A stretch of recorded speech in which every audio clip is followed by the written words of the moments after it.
On the morning after her father's funeral, Maren found a note slid under her apartment door. It was handwritten in looping black ink, on paper that smelled faintly of smoke. I can save you from what's coming. Meet me where the wind has no name. Tom Tit Tot. The name meant nothing to her, yet. She only remembered that her father, a folklorist, had once muttered it in his sleep when the morphine took him too far from the hospital room. She'd thought it was nonsense, a tangle of syllables from some half-remembered story. But the note was real. The words pulsed with a peculiar urgency, as if the paper itself were impatient. And that phrase, where the wind has no name, scratched at her mind until she remembered, the abandoned glass factory on the outskirts of town, where air howled through broken panes in a way that sounded like nothing human could name. That night, she went. Main conflict, the bargain. The factory looked skeletal under the moon, its jagged roofline like the jaw of some long-dead beast. Maren stepped over cracked tiles, the sound of her boots echoing through emptiness. She nearly turned back, until a shadow peeled away from the darkness.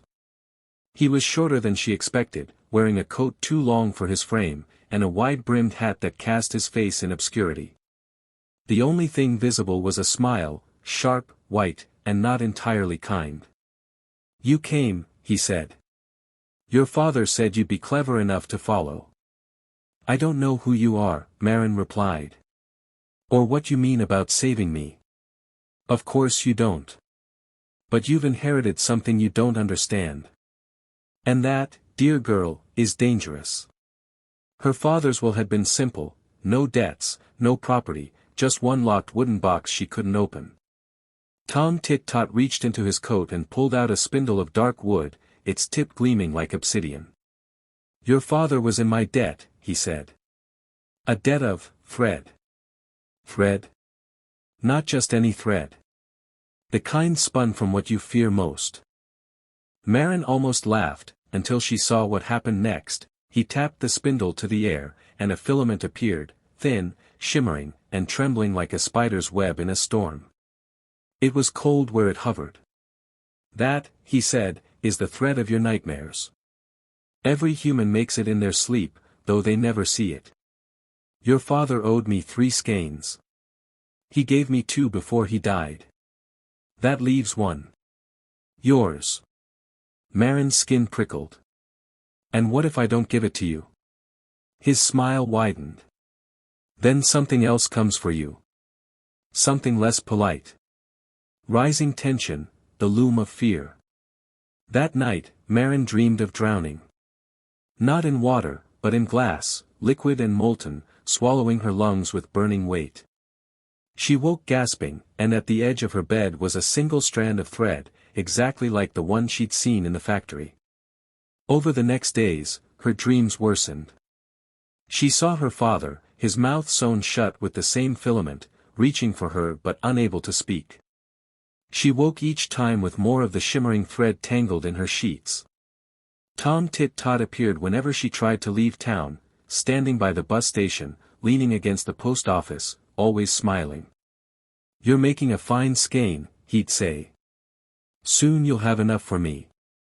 Maren stopped sleeping. She drank coffee until her hands shook.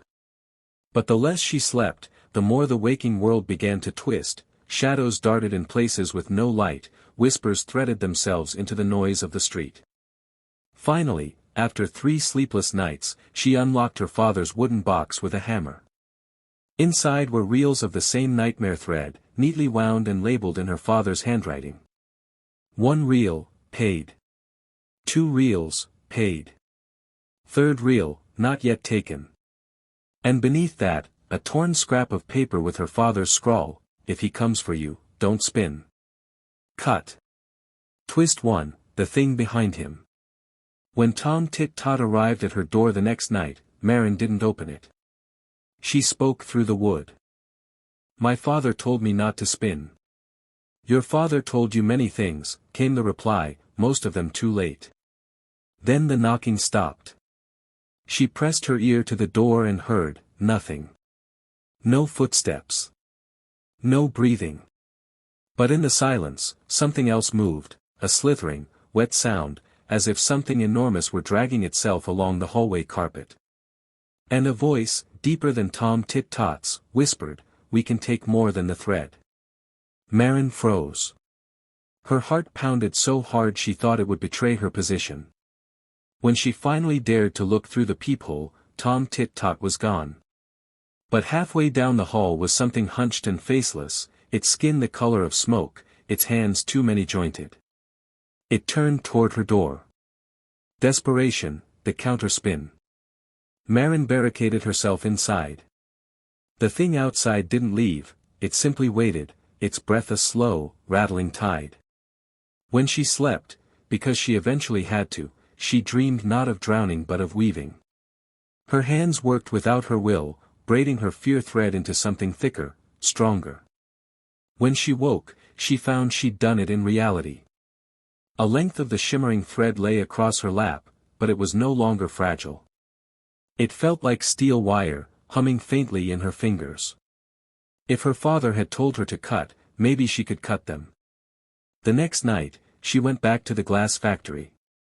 Climax, the binding. Tom Tit Tot was waiting inside, sitting cross-legged on a crate. "Ah," he said, "you've spun. I knew you would."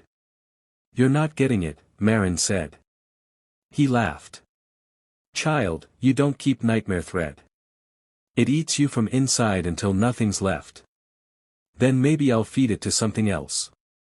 Before he could respond, the smoke-colored creature stepped from the shadows, its movements jerky but purposeful. Tom Tit Tot's smile flickered. "That," he said, "is not mine." The creature lunged, not at her, but at him. Its two long fingers clawed at his coat, ripping through fabric like paper. Tom Tit Tot twisted away, his form shimmering as though he were more shadow than flesh. Maren moved fast. She threw the steel-strong thread around the creature's throat. It fought, shrieking in a voice that rattled the glass above. She pulled tighter, the filament slicing into that smoke flesh. Tom Tit Tot's eyes, black and lidless now, watched her with something almost like respect. When the creature dissolved into a heap of ash, the thread in her hands went slack. "You killed it," Tom Tit Tot said quietly. "No," she said. "I bound it. Inside this." She showed him, the thread had knotted itself around something solid, an orb of glass, faintly pulsing. Tom Tit Tot reached for it. She stepped back. "This is my debt now," she said. "Not my father's." Twist 2, the real bargain. Tom Tit Tot tilted his head. "You want to play? I want you to leave me alone." He smiled again, but it wasn't cruel this time. "That's not how debts work. But you've changed the terms." "Clever girl. What terms?" "You don't owe me thread anymore. You owe me catching. There are more of those than you'd like to believe. And you've proven you can bind them." Maren realized, with a cold sinking in her gut, that her father's wooden box had never been about paying off a debt, it had been about storing what he'd caught. Tom Tit Tot tipped his hat. "I'll come for the first delivery in a month. Don't be late." And then he was gone, leaving her alone in the skeletal factory, holding the glass orb with the thing still writhing inside. Conclusion: the unraveling path. In the weeks that followed, Maren's dreams changed again. She no longer woke with threads of fear tangled in her sheets. Instead, she woke with the sense of being watched from corners and reflections.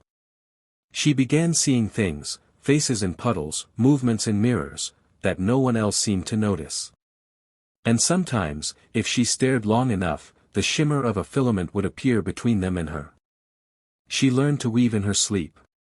She learned to cut when she had to. And every time she caught something, she placed it in the wooden box. The reels of thread were gone now. Instead, glass orbs filled the space, each one trembling faintly. She marked them with dates. She kept count. Because in the end, she wasn't just keeping her debt with Tom Tit Tot. She was preparing. For what, she didn't yet know. Only that when the box was full, the wind would finally have a name.